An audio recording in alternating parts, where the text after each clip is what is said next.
то ҷое ки китоб ба нашр мерасад, ин аз дасти чандин олимон, аз дасти чандин донишмандон мегузарад.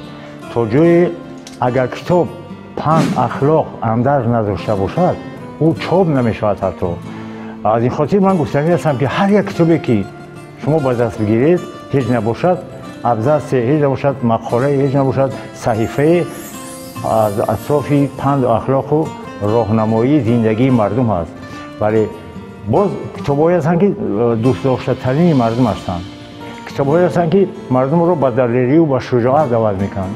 китобҳое ҳастанд ки мардумро ба меҳру муҳаббати ватандорӣ дават мекунанд. китобҳое ҳастанд ки ишқу муҳаббату дӯстдорию самимияту нисбат ба маҳбуба, нисбат ба модар, нисбат ба диёри зебои тоҷикистони азизамон.